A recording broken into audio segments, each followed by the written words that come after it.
Amém, irmãos? Jesus é o Senhor. É um prazer estar com vocês aqui hoje no nosso retorno da Escola do Evangelho. A temporada, vamos dizer assim, 2020. É com muito prazer e é com muito temor ao Senhor que nós reiniciamos essa jornada 2020. Na verdade, nós já deveríamos ter retornado a partir do estudo do novo volume deste livro, que é a base das nossas lições, né? Os fundamentos da fé cristã. Então, a partir de agora, diante dessa pandemia que nós estamos vivendo, diante dessa situação, né, atípica que nós estamos vivenciando no momento, as nossas aulas, pelo menos por enquanto, serão ministradas aqui por esse canal. Então, nós encorajamos a todos os irmãos, todas as faixas etárias da igreja, desde os mais com a idade mais avançada até os mais jovens, que você valorize essas lições, valorize a palavra do Senhor. Isso, irmãos, é mais uma expressão da misericórdia do Senhor e do seu cuidado para comigo, para com você, para com a sua igreja. O Senhor se preocupa conosco. Tanto é que está nos suprindo, nos alimentando com a sua palavra, por meio de todas as reuniões que têm sido realizadas, as reuniões familiares, através do aplicativo à distância. Já que nós não podemos estar juntos, né? Mas pelo menos podemos utilizar esses recursos da tecnologia moderna para que nós não estejamos dispersos, afastados completamente uns dos outros. Mas vamos aproveitar esse momento para, sim, intensificar a nossa comunhão com os irmãos, a nossa busca para com a palavra, as nossas orações familiares, além das reuniões de casa, como eu falei, as palavras que são ministradas pelos irmãos do Instituto Vida para Todos, tanto no sábado à noite, no domingo de manhã, a palavra ministerial local liberada aqui todos os domingos à noite, enfim. Deus se preocupa com você, meu irmão, minha irmã, se preocupa conosco. E Ele está nos suprindo por meio dos seus ministros da palavra. Vamos valorizar isso e vamos acompanhar, né? Vamos aproveitar e vamos desfrutar dessas lições também aqui na Escola do Evangelho. Amém? Irmãos, nesse mesmo encargo, antes de adentrar na lição propriamente dita, é importante dizer para vocês a importância da palavra de Deus, né? Eu nunca me canso de falar isso, tanto para mim quanto para os irmãos mais próximos que convivem conosco e para a igreja também. Ao crermos no Senhor, irmãos, nós tivemos um novo nascimento. Isso é uma verdade espiritual. Nós encontramos isso nos evangelhos, mais precisamente em João capítulo 1, versículo 12. Em João capítulo 3, o Senhor fala para Nicodemos que se não houver um novo nascimento, se não nascer de novo, é impossível entrar no reino dos céus. Então essa entrada do reino dos céus já foi garantida para mim e para você, quando nós cremos no Senhor e nascemos de Deus. Hoje nós somos filhos de Deus. Nós somos a família de Deus. Nós recebemos a vida, o DNA de Deus foi introduzido no seu espírito, no meu. Então nós somos nascidos de Deus. Não somos apenas nascidos dos nossos pais. O que nos diferencia dos incrédulos, temos a mesma natureza pecaminosa que todos os homens e mulheres na terra, mas o que nos diferencia é que nós temos duas vidas, dois nascimentos. Temos o nascimento natural, a vida natural herdada dos nossos pais, mas graças a Deus, nós temos a vida de Deus em nós. Nós nascemos de Deus. E como todo nascido, ou recém-nascido, o pai se preocupa com a alimentação. porque é por meio da alimentação que os recém-nascidos eles podem crescer e amadurecer. Todo pai e toda mãe sonha com o amadurecimento dos seus filhos. Investe no amadurecimento, no crescimento dos seus filhos. Por isso que Deus está investindo em você, está investindo em mim, para que nós possamos crescer, amadurecer, nos tornarmos filhos maduros, porque aí sim nós estaremos aptos a herdar todas as promessas e toda a herança de Deus. Para que isso aconteça, nós precisamos nos alimentar. E mais uma vez a gente reforça esse encargo da escola do Evangelho e da palavra. Nós precisamos nos alimentar diariamente, não só do alimento físico, e isso existem vários versículos na Bíblia que reforçam isso que eu estou falando para os irmãos. Nós precisamos, do ponto de vista espiritual, nos alimentar da palavra de Deus. Então aqui, na escola do Evangelho, você tem essa oportunidade. Isso vai te trazer força, edificação, vai te ajudar a crescer, a amadurecer e também vai fortalecer a tua fé. Tanto é que o livro é Os Fundamentos da Fé Cristã. Nós estamos aqui, irmãos, construindo um fundamento, uma base, um alicerce sólido, bem fundamentado, para que quando estivermos em momentos de tribulação, por exemplo, momentos de tensão, como nós estamos vivendo, todo mundo tem vivido nesses últimos dias, a nossa fé seja sólida e inabalável. Para isso, nós precisamos ter conhecimento e experiência da palavra de Deus. Por isso que o Senhor fala que nem só de pão viverá o homem, mas de toda palavra que procede dos lábios da boca de Deus. Então vamos fazer isso na escola do Evangelho. Amém? Vamos nos alimentar, vamos fortalecer a nossa fé com a palavra santa de Deus, que é o nosso alimento. Amém, irmãos? Então vamos lá, né? Diante dessa pequena introdução, vamos iniciar a lição de hoje, cujo título é Deus Pai.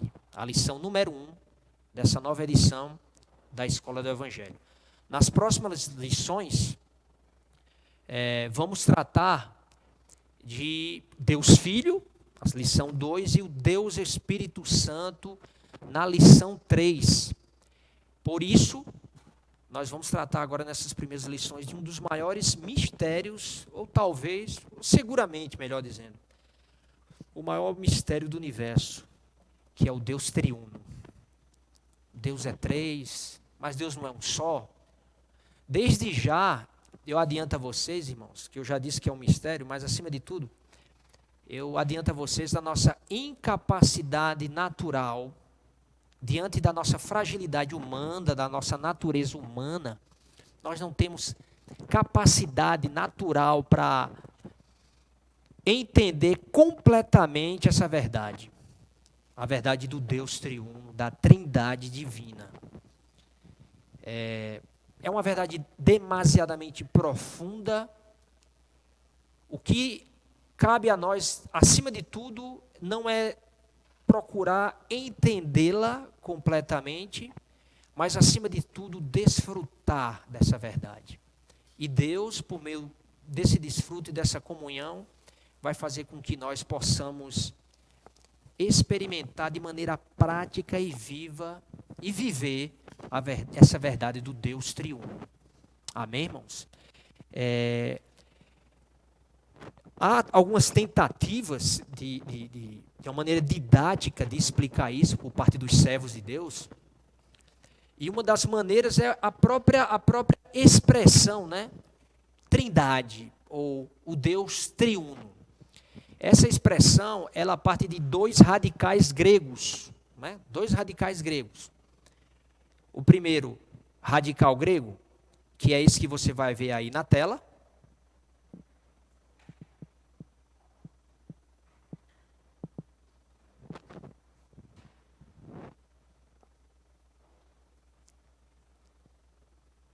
Pronto, esse é o primeiro radical grego, que significa três. Três. Esse radical grego, três. E também nós temos o segundo radical grego, né? que é também a representação do alfa. Esse é o segundo radical grego, que significa 2. Então, amados irmãos, nós temos a combinação desses dois radicais gregos, que significa 3-1. O nosso Deus é um Deus triuno, ou trino, ou seja, ele é 3 e é ao mesmo tempo 1. Veja só, olhando do ponto de vista racional, lógico, isso não faz sentido nenhum. Não faz sentido nenhum, não é? É até alógico. No entanto, isso é uma verdade que nós experimentamos, tá bom? Do ponto de vista da natureza de Deus, vamos agora descrever com mais detalhes esse termo triuno, trindade, ou trino, como alguns historiadores mencionam. Esse termo trindade, do ponto de vista da natureza de Deus, tá? Do ponto de vista da natureza, da vida, do ponto de vista da essência de Deus, Deus é um, é indivisível. A vida de Deus, a sua natureza, a sua essência, a sua substância, quanto pessoa, quanto personalidade, Deus é apenas uma única pessoa. Amém? Que fique bem claro isso. No entanto, do ponto de vista da economia de Deus, do cumprimento da sua vontade. Qual é a vontade de Deus? O que é a economia de Deus? Nós já estudamos isso, já ouvimos isso, mensagens e muitas mensagens a respeito disso. Eu poderia resumir aqui, em algumas palavras para você, que Deus ele tem um plano desde a fundação do mundo, está lá em Gênesis, quando o Senhor criou o homem, Gênesis capítulo 1, versículo 27, que Deus cria o homem com duas funções, dois objetivos fundamentais. Primeiro, que o homem o expressasse. Segundo, que o homem exercesse domínio, ou seja, o representasse. Então Deus criou o homem com esse propósito, para que o homem expressasse Deus e o representasse. Expressão, manifestação, e representação, domínio, autoridade. Então, para que o homem pudesse fazer isso, na nova dispensação do Novo Testamento, na era neotestamentária, Deus, aí eu entro um pouquinho na próxima lição, se torna homem e, por último, se torna o Espírito. Por quê? Porque aí ele tem o objetivo de, por meio dessa, vamos dizer assim, dessa progressão, né? Desse desenvolvimento, poder entrar dentro do homem. Então, do ponto de vista da economia de Deus, Deus é Deus Pai, a fonte de todas as coisas, Deus Filho, se tornando carne, encarnando-se, vivendo a vida humana, sendo crucificado, morto, ressuscitado, aí sim se torna o Deus Espírito Santo, e a partir daí pode entrar dentro do espírito humano, e aí trabalhar no homem, transformá-lo e fazer com que esse homem seja a sua expressão e a sua representação na terra.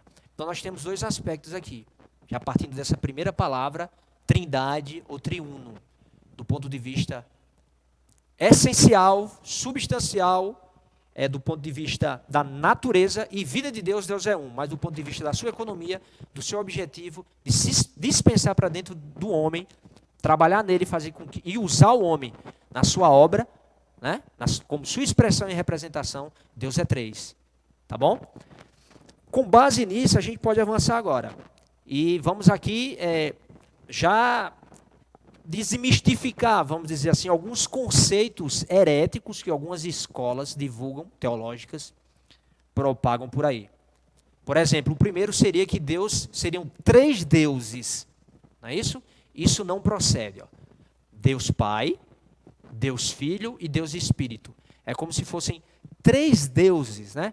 Isso, de fato, não é verdadeiro. Não é verdadeiro, né? Não é que exista Deus Pai, Deus Filho e Deus Espírito. Como eu falei aqui para vocês de maneira muito clara, espero ter sido claro, Deus é um só. Tanto no seu aspecto como Pai, como Filho, como Espírito, o que há aí são aspectos diferentes, mas não são pessoas diferentes. Amém? E o segundo aspecto, ou a segunda doutrina teológica, é que Deus seria constituído de 3 partes, né? O Deus Filho, juntamente com o Deus... Aliás, perdão, a ordem é essa, né? Não é, eu estou falando aqui não da ordem do ponto de vista da dispensação divina, né? Mas da ordem da natureza de Deus. Primeiro vem Deus Pai, depois Deus Filho, e por último Deus Espírito. Isso não procede, não há fundamentação bíblica para isso. Não é que Deus Filho, Deus Espírito e Deus Pai se juntem para se tornarem uma pessoa só. A verdade não é essa. A Bíblia deixa claro que tanto o Pai, o Filho e o Espírito são uma única pessoa que se dispensam, que se movem, que agem de acordo com a natureza, de acordo com as necessidades, de acordo com a economia de Deus. Tá bom?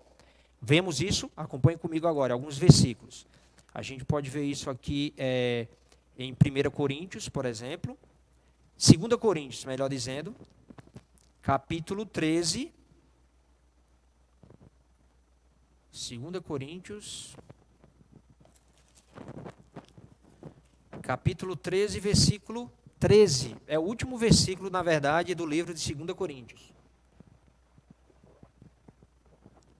Acompanhe junto comigo. Você vê aí, a graça do Senhor Jesus Cristo e o amor de Deus, vejam só, e a comunhão do Espírito Santo sejam com todos vós. Veja só, nós temos a graça do Filho, do Senhor Jesus. Nós temos o amor de Deus Pai, e nós temos a comunhão do Espírito Santo. Isso, se você for ler com os olhos racionais, não com os olhos da fé, pensa-se que são 3 pessoas diferentes aqui.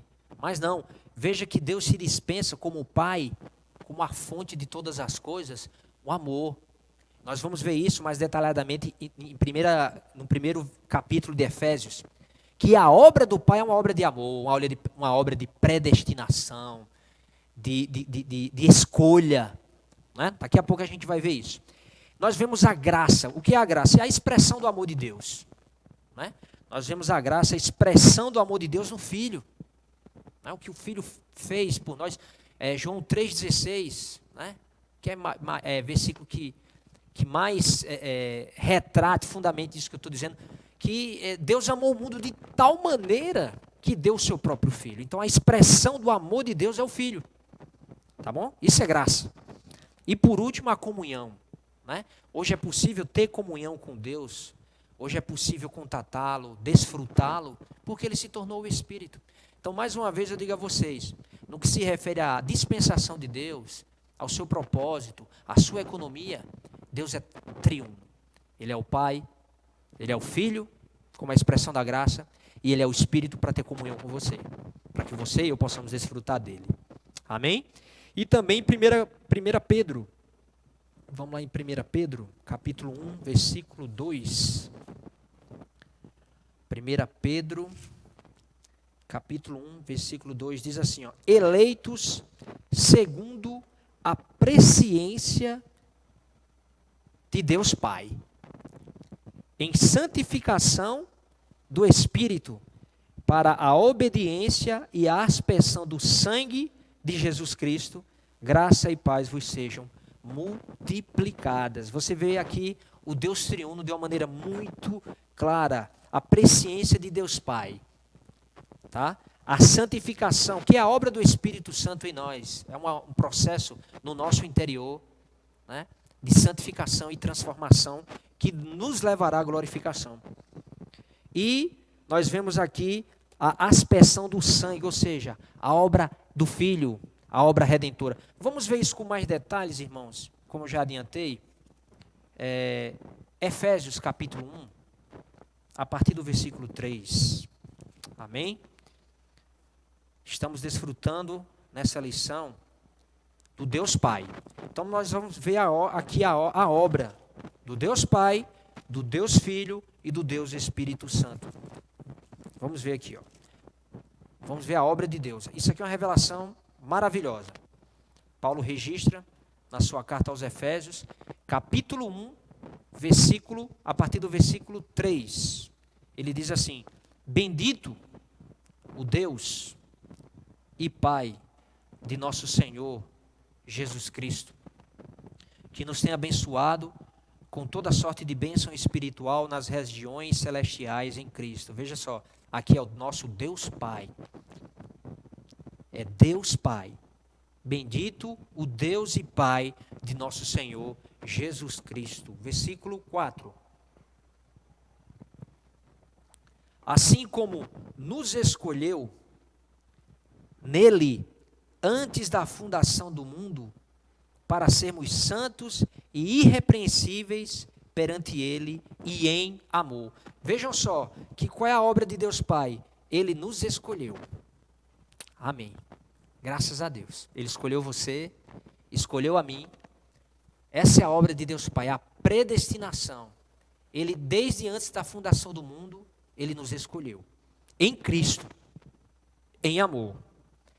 O versículo 5 diz mais assim: nos predestinou para ele, para a filiação, no grego significa isso, aí na tua Bíblia deve ter adoção de filhos, mas nós não somos filhos adotados, nós somos filhos legítimos, porque nós recebemos a vida, né? A vida de Deus, quando cremos no Senhor. Quem tem o filho tem a vida, né? Amém? Quem não tem o filho não tem a vida. Então nós temos o filho, nós temos a vida Zoé, a vida eterna. Então nós não somos filhos adotivos, nós somos filhos de Deus. Por isso que numa tradução mais fidedigna, o original seria a filiação. Nos predestinou para ele, para a filiação, por meio de Jesus Cristo, segundo o beneplácito de sua vontade. Então, a obra do Pai é escolher o homem pecador, o homem caído. Nós vamos ver isso com mais detalhes na parábola do filho pródigo. Nós vamos desfrutar um pouquinho mais aqui na frente, na conclusão dessa lição de hoje. O homem que se afastou completamente de Deus, devido à sua desobediência.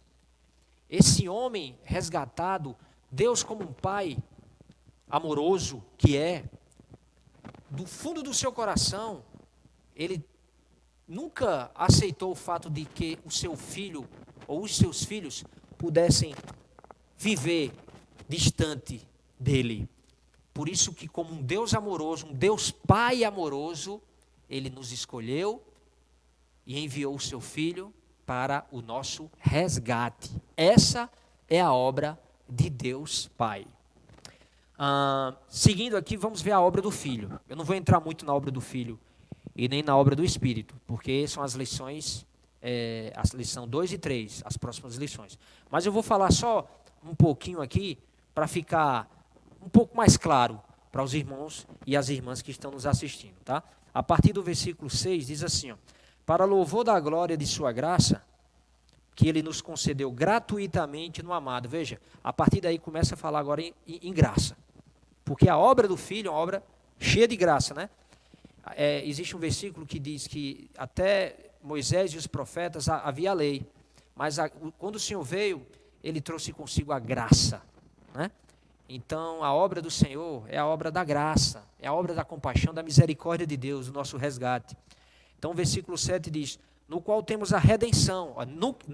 Na graça do Filho, do amado, nós temos a redenção. Pelo seu sangue, a remissão dos pecados, segundo a riqueza da sua graça. Ou seja, a obra do Filho, fundamentalmente, é a obra de redenção dos nossos pecados, de remissão. Então, para que o homem pudesse ser resgatado, o homem deveria crer, receber o Filho. Ao crer e receber o Filho, o homem é redimido, é resgatado, é regenerado. Isso é tudo por meio da graça. Não há nada que nós pudéssemos fazer que pudesse mudar a nossa condição de pecadores. mas o Filho fez tudo o que era necessário e basta-nos hoje crer nisso e recebê-lo.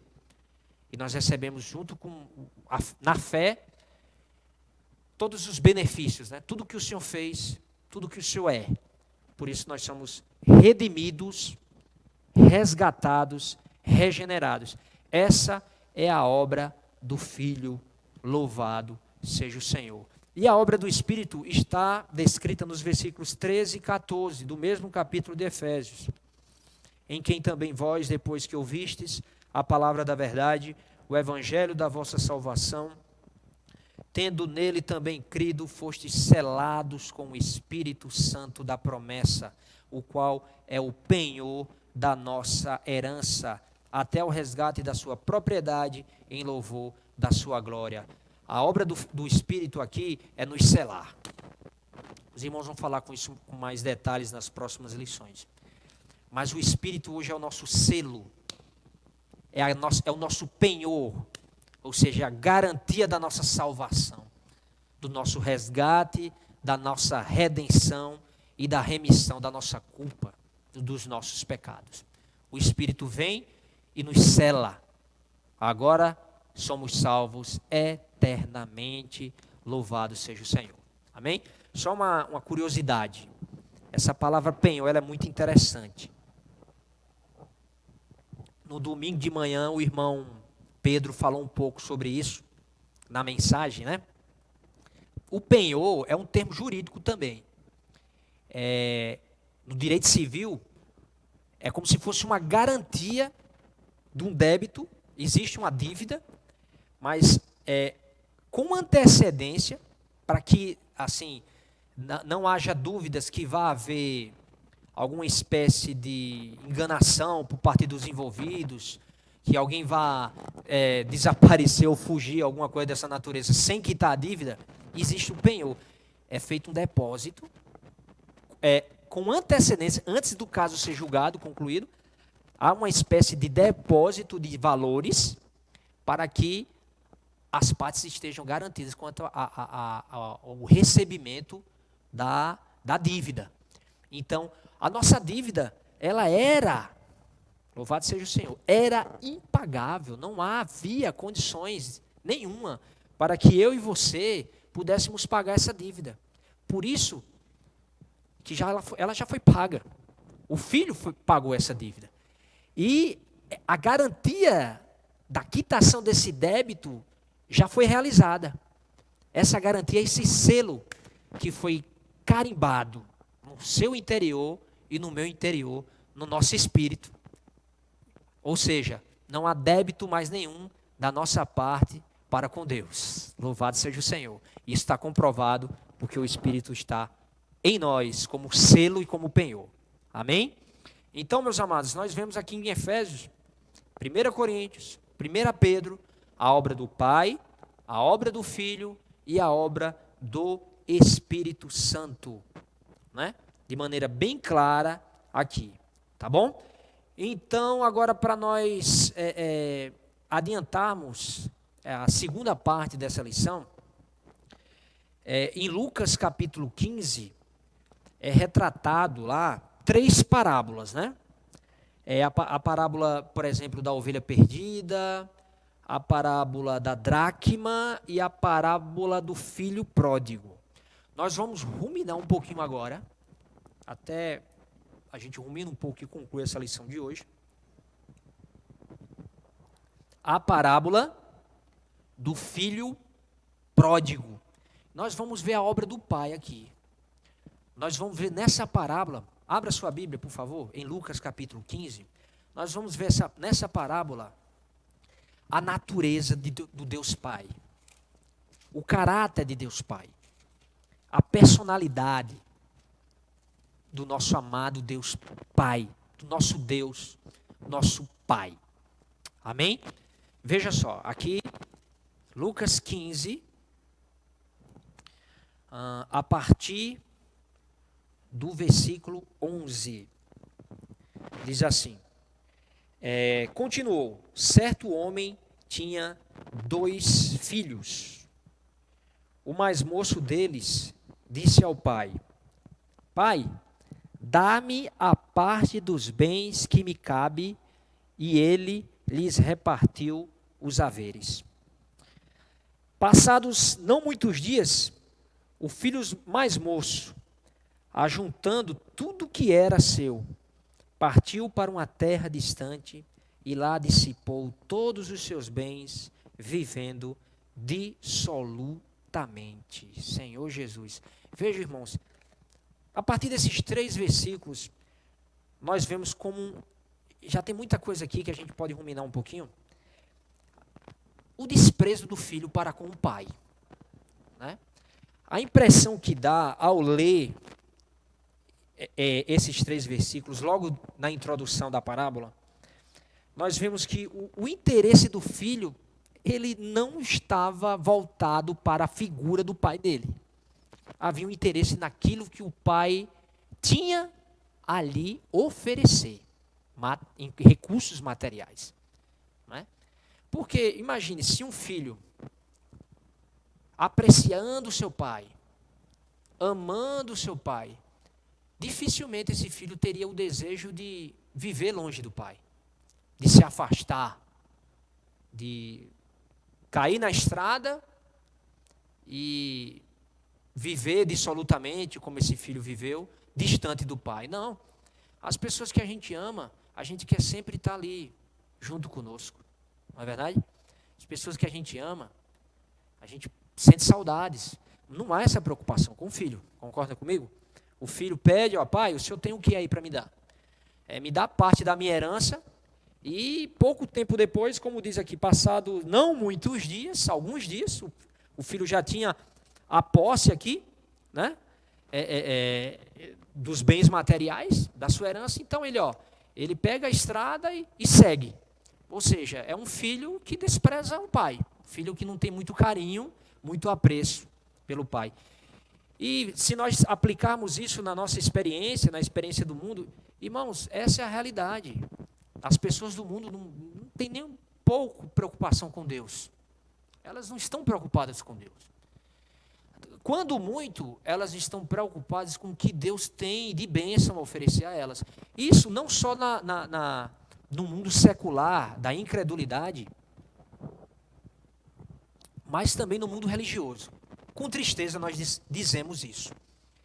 É muito mais comum hoje, na cristandade, em todas as suas ramificações e diversidades denominacionais, com poucas exceções, melhor dizendo, é difícil de encontrar alguém que esteja procurando Deus pelo que Deus é, por amor a Ele. Na maioria das vezes, procura-se a Deus em busca de alguma retribuição, né? Algum retorno, e esse retorno é financeiro, é material, não é? Quando não é um bom casamento, uma vida econômica estruturada, é sucesso, como um grande pregador, como um grande orador, um reconhecimento entre os cristãos. Tudo isso é vaidade e são coisas materiais. Isso está sendo retratado aqui nos versículos 12, 13, 11, 12, 13 de Lucas 15. As pessoas estão, usando uma expressão bem cotidiana, não estão nem aí para Deus, né? Infelizmente, a verdade é essa. Quando se interessam por Deus, estão em busca apenas de bens materiais, ou daquilo que Deus pode oferecer para elas. Amém? Senhor Jesus. Então vamos seguir. Versículo 14 diz assim: depois de ter consumido tudo, vejam só, sobreveio àquele país uma grande fome e ele começou a passar necessidade. Um ponto interessante aqui. Então, ele foi e se agregou a um dos cidadãos daquela terra, e este o mandou para os seus campos a guardar porcos. Ali desejava ele fartar-se das alfarrobas que os porcos comiam, mas ninguém lhe dava nada. Então, versículo 17, caindo em si. Veja só, depois de usufruir de tudo que o pai tinha dispensado para ele, né, para o filho, ele arruinou tudo. Viveu dissolutamente, só desfrutando da carne e daquilo que as riquezas podem proporcionar ao homem. Acabou a riqueza, acabou os recursos. Vejam só, quando ele se afasta do pai, isso representa o homem caído, né? O homem caído, quando ele se afasta de Deus, ele se envolve cada vez mais no mundo, cada vez mais no mundo. O mundo, como cosmos, como esse sistema, essa máquina engrenada, construída pelo príncipe das trevas, né, por Lúcifer, tem exatamente esse propósito: abafar o homem, fazer com que ele esteja cada vez mais disperso e distante de Deus, né? Então, o homem se distancia e se envolve cada vez mais com o mundo. Mas aí, chega uma hora que a alegria acaba, os prazeres acabam, começa a vir angústia, porque o homem não foi criado para viver longe de Deus. Começa a brotar do seu interior doenças psicossomáticas, como depressão, síndromes do pânico e tantas outras que existem por aí. Aí começa a ver o vazio interior. Por isso que o versículo diz o seguinte, né? Versículo 16. Diz que ele se agregou a uma pessoa que vivia. Versículo 5. Ele se agregou a um cidadão daquela terra, né? E este mandou para os seus campos aguardar porcos. Veja que condição degradada o homem chegou. A figura de porcos colocada aqui nessa parábola, irmãos, ela não é colocada aleatoriamente, não. Poderia ter sido qualquer animal. Mas os porcos, para os judeus, têm um significado bastante preciso. Se a gente for lá para Levítico, nós vamos ver que porcos eram animais impuros considerados pelos judeus. Eram animais assim, intocáveis, né? A carne do porco não é consumida pelos judeus. Então, cuidar de porcos aqui significa uma condição de muita degradação. Uma condição assim em que o homem se afasta de Deus a um ponto de chegar ao fundo do poço. Há uma condição de degradação e queda intensa, que eu acredito que foi a condição em que a grande maioria de nós que estamos assistindo esse vídeo hoje se encontrava antes de ser alcançado pela obra do Filho e pelo selar do Espírito Santo. Então, versículo 17, caindo em si, disse: quantos trabalhadores de meu pai têm pão com fartura, e eu aqui morro de fome. Veja que coisa interessante, ele passa a sofrer aqui, né? Ele passa a sofrer, ele passa a se alimentar das alfarrobas que os porcos comiam. Veja só, que para a grande maioria das pessoas, amados irmãos, a lembrança de que Deus existe só ocorre nos momentos de sofrimento. Quando está tudo bem, né? Quando em dias de prosperidade, de fartura, de bonança, a grande maioria das pessoas não se preocupa com Deus. Infelizmente, isso é um fato. Você deve você deve estar tendo experiências nesse período de pandemia, com seus amigos de trabalho, com alguns familiares.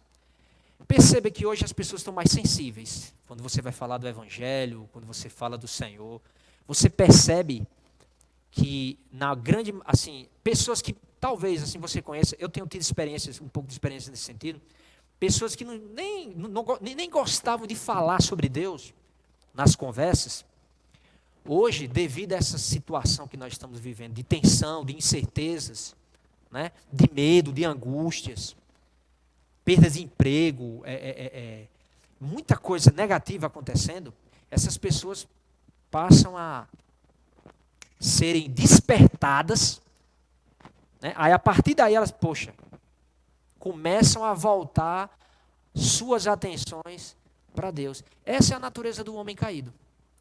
ele só lembra de Deus, na grande maioria das vezes, na hora das tribulações. Mas louvado seja o Senhor, irmãos. Mais uma vez eu abro um parênteses aqui para reforçar isso para você que está nos assistindo em casa. Mesmo diante de uma situação tão negativa como essa que nós estamos vivendo, o povo de Deus está sendo suprido.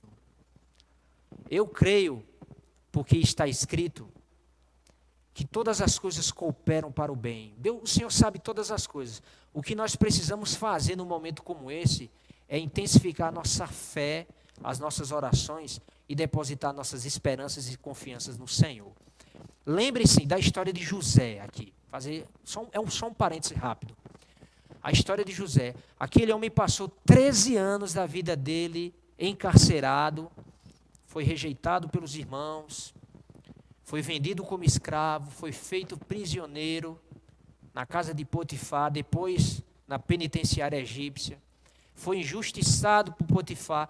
Veja quantas coisas negativas aconteceram com aquele homem. Mas ele havia, outrora, tido um sonho, que ele era um ramo, e existiam outros ramos que se prostravam diante dele, né? Que ele era um astro luminoso. Ele teve 2 sonhos, e outras estrelas brilhavam menos que ele. Como é que esses sonhos iriam se realizar? Eu pergunto a vocês. Como é que José iria governar em vida se ele não tivesse sido desprezado pelos irmãos dele, né? Se ele não tivesse sofrido aqueles 13 anos no cárcere, sendo injustiçado? Todas aquelas coisas, tudo aquilo que aconteceu com José se converteu em bênção, irmãos. Você crê nisso? Tanto é que quando ele se reencontra, José reencontra os seus irmãos, ele chega a dizer assim, acho que é em Gênesis 45, se não me falha a memória, não tenham medo de mim, ele fala para os irmãos. O mal que vocês intentaram em mim, Deus transformou em bênção. Vejam só, nós vemos aí, não só a letra, mas a realidade de que todas as coisas cooperam para o seu bem, para o meu bem, porque nós amamos a Deus e nós fomos chamados segundo a vontade de Deus. Amém? Então mantenha a sua fé firme. Eu creio que o momento, tenho certeza, que não é um momento de tranquilidade exterior, mas no nosso interior existe uma paz que excede a todo entendimento. Vamos crer que o Senhor está cuidando de nós. Amém?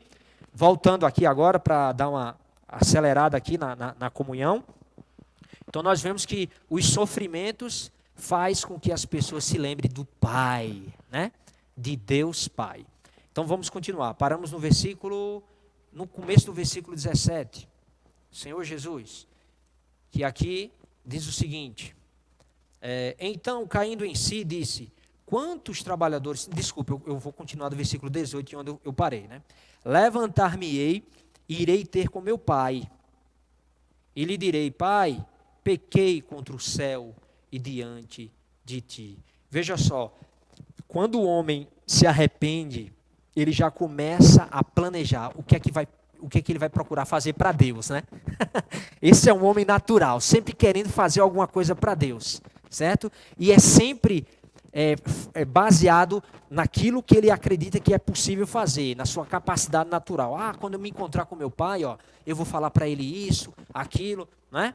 Aí ele continua, já não sou digno de ser chamado teu filho, trata-me como um dos teus trabalhadores. Veja, que o pecador caído, o desejo do pecador caído é sempre trabalhar para Deus. Né? Sempre que o homem cai e se volta para Deus, ainda na sua natureza natural, no seu velho homem, ele quer fazer alguma coisa para Deus. Ele quer trabalhar para Deus, usando a sua inteligência, a sua capacidade natural, né? Ou naturais. Mas veja só, vamos continuar aqui. E levantando-se, foi para seu pai. Vinha ele ainda longe, quando seu pai o avistou. Irmãos, isso aqui é maravilhoso. O pai avistou o filho de longe. Sabe o que é que isso significa? Que já tinha no coração do pai o desejo, ele anelava que o filho voltasse para ele. Imagine, talvez todas as manhãs o pai se levantasse cedo e começasse a olhar para o horizonte, esperando o filho, né? Imaginando, será que ele volta hoje? Esse é o desejo de Deus, do nosso Deus Pai. É resgatar o homem. Deus não criou o homem para que o homem vivesse independente dele, afastado dele, envolvido com porcos, né, com as alfarrobas, vivendo dissolutamente. Não, Deus criou o homem para ter comunhão com ele, para viver ali, tendo comunhão, desfrutando da presença do homem, o homem desfrutando da presença de Deus. Foi para isso que Deus criou o homem. Por isso que o pai aqui, ó, viu, ele já esperava o filho, já anelava pelo retorno do filho. Ele viu de longe, né? Viu de longe. Vinha ele ainda longe, quando seu pai o avistou, e compadecido dele, correndo, o abraçou e o beijou. Oh, Senhor Jesus, isso aqui é maravilhoso. Se você fizer uma retrospectiva, se você tiver mais um pouquinho de alguns anos aí no caminho da cruz, no caminho do Senhor, fazendo uma retrospectiva agora, a gente lembra da nossa experiência, né? Da nossa vida. Foi isso que eu vivi, foi isso que vocês viveram. Alguns há 20, 15, 10, 5 anos atrás, quando se encontrou com o Senhor, né? O Senhor veio correndo em minha direção. Ou seja, o Senhor usou um irmão, uma irmã, uma situação, né, para que nós pudéssemos nos voltar a Ele. Isso é o amor de Deus. Deus Pai, Deus amoroso. E Ele nos recebeu com um abraço, com um beijo, nos trazendo para a sua família, para a vida da igreja. Beijo, abraço significa o quê? Carinho, amor, afeto. É assim que nós nos sentimos hoje, vivendo a vida da igreja junto com os irmãos, né? Uma vida de muito afeto, amor. Não está podendo beijar agora, né? Nem abraçar, né? É aqui, mas o que vale é o sentimento, né? Esse é o sentimento do amor fraternal e do nosso Deus amoroso. Então ele continua aqui dizendo no versículo 21. E o filho lhe disse, aí o filho foi logo com o discurso pronto. Pai, pequei contra ti, o céu e diante de ti. Pequei contra o céu e diante de ti, melhor dizendo. Já não sou digno de ser chamado teu filho. Veja que até aqui o pai deixa o filho falar, né? Por quê? Porque aqui há a expressão de arrependimento e de reconhecimento. É importante que haja isso por parte do homem pecador. O homem precisa reconhecer, né, que ele é um pecador, que ele precisa de Deus, que ele precisa do Senhor, né? É preciso que haja arrependimento. Sem arrependimento não há remissão, né, dos pecados. Sem derramamento de sangue, sem arrependimento também, não há como crer, como receber. Então, até aqui Deus, o Pai, escuta o Filho. Mas em seguida ele diz no versículo 22, o Pai, porém, ou seja, o Pai interrompe o Filho por aí. Houve o arrependimento, houve o reconhecimento do pecado, acabou. Só é isso. Só isso é suficiente.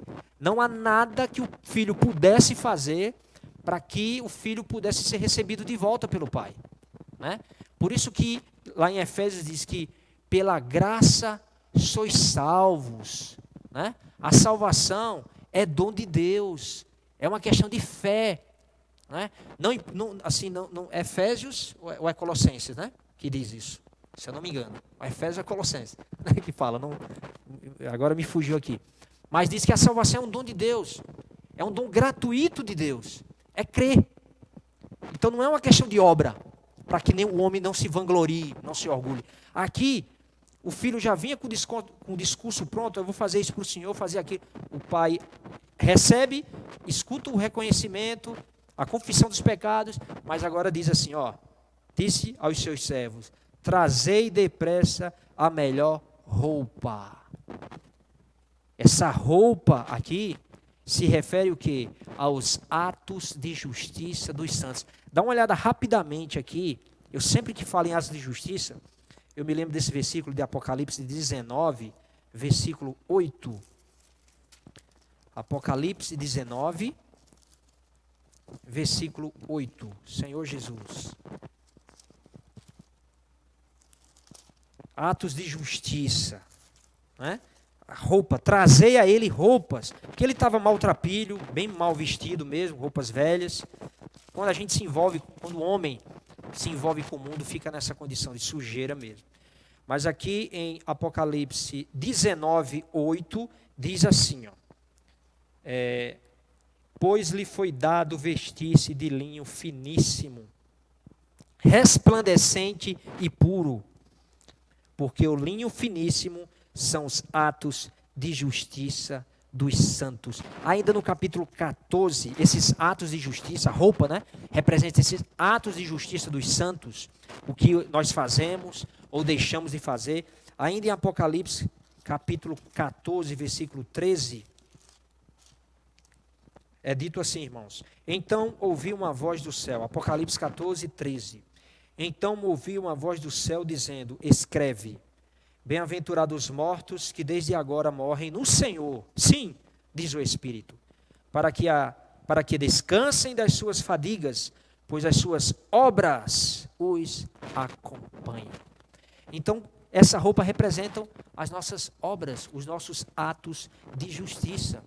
Quando se refere à obra, irmãos, atos de justiça, isso nos leva ao nosso viver, né? As nossas práticas.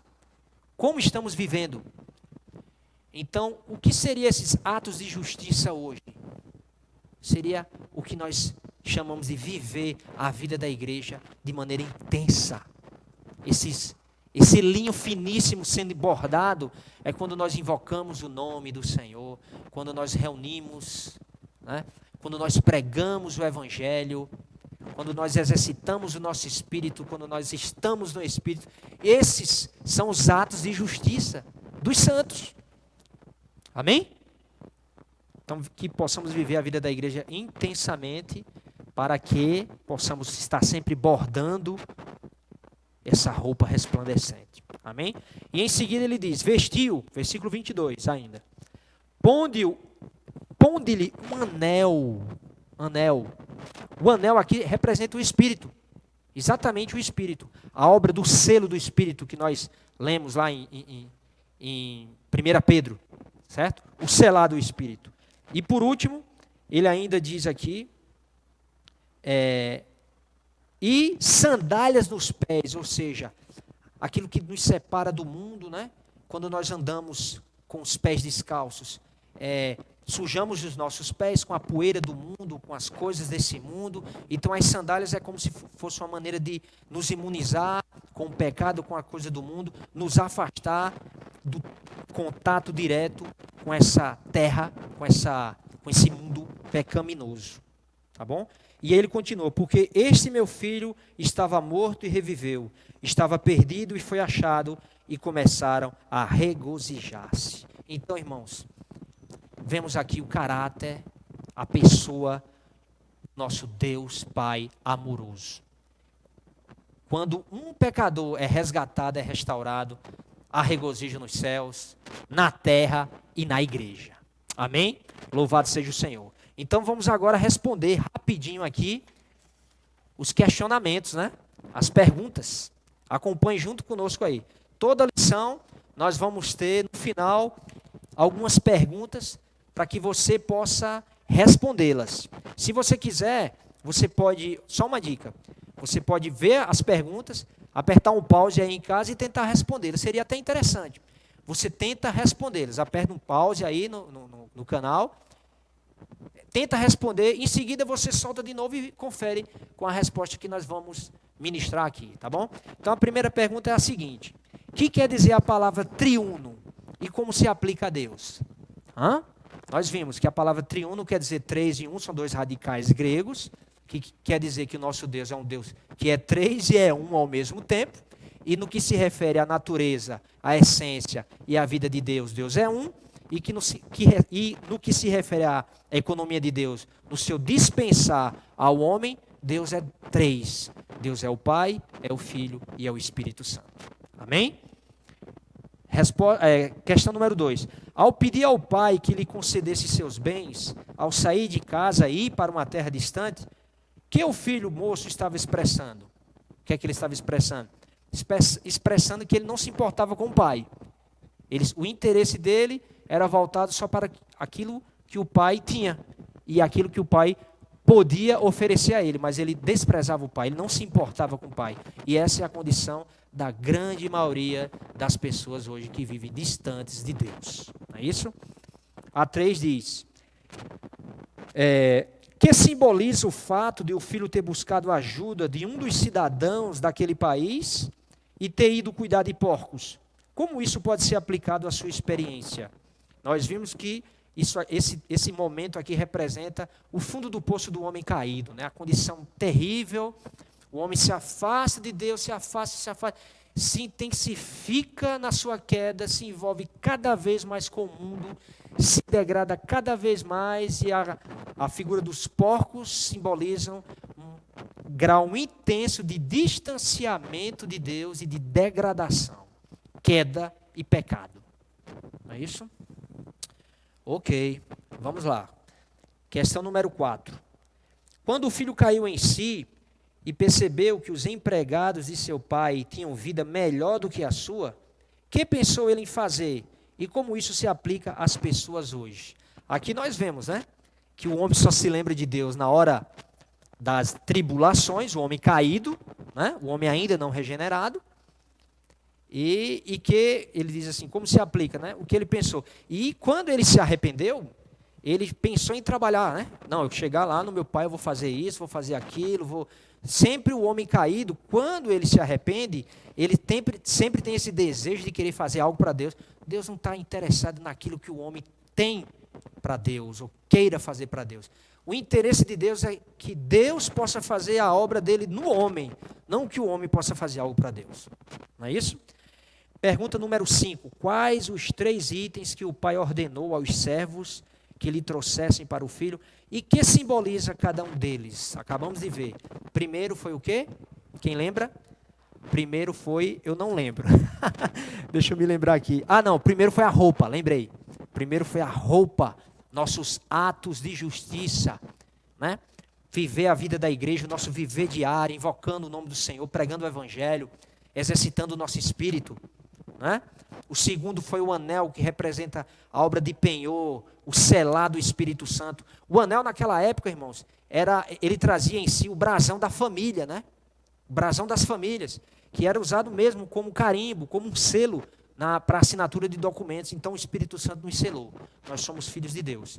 E por último foi as sandálias, né? Foi as sandálias que nos afasta, nos liberta desculpa, foi um anel, as sandálias, foi isso mesmo, as sandálias, que nos afasta do contato com esse mundo contaminado e pecaminoso. E por último, que representa o novilho cevado? Ele diz aqui, né, separar-lhe o novilho cevado, né? O novilho, acho que não há nenhuma dúvida, representa o cordeiro, o nosso amado Cordeiro de Deus, que livrou o pecado, que livra o pecado do mundo, a obra redentora do nosso Senhor Jesus. Amém? Então, meus amados irmãos, aqui nós encerramos a nossa primeira lição da Escola do Evangelho. Eu queria rapidamente aqui orar por você e pela sua família, para a gente encerrar essa reunião, tá bom? Senhor Jesus, obrigado, Senhor. Obrigado por essa reunião, por essa Escola do Evangelho, que aí todas aquelas famílias, todos aqueles irmãos e jovens que nos ouviram essa noite, possam ser alcançados, encorajados, supridos e alimentados com a Tua palavra viva. E nos fortaleça sempre diante desse período de pandemia, que o Senhor possa abreviar esse período, mas que o Senhor não nos deixe desfalecer, venha nos fortalecer no nosso homem interior. Cada família, cada lar, cada irmão, nós possamos estar nos alimentando sempre com a palavra de Deus e nos imunizando contra esse mundo caído, impuro, e que possamos ser encontrados firmes diante do Senhor na sua volta. Em nome de Jesus, amém. Louvado seja o Senhor. Até a próxima.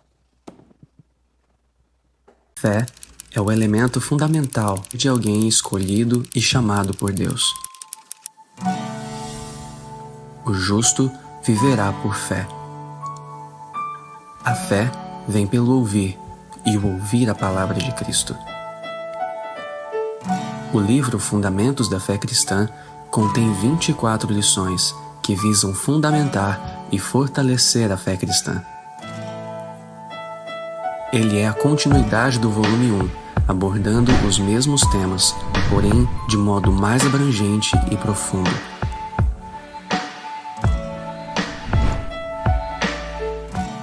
O objetivo é que o leitor seja mais firmado e fundamentado na fé, tornando-a inabalável.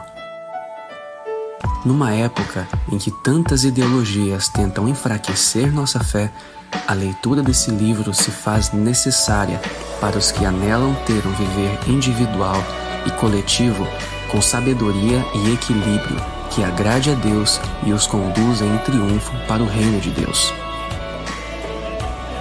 Que sua fé se torne inabalável com a leitura deste livro.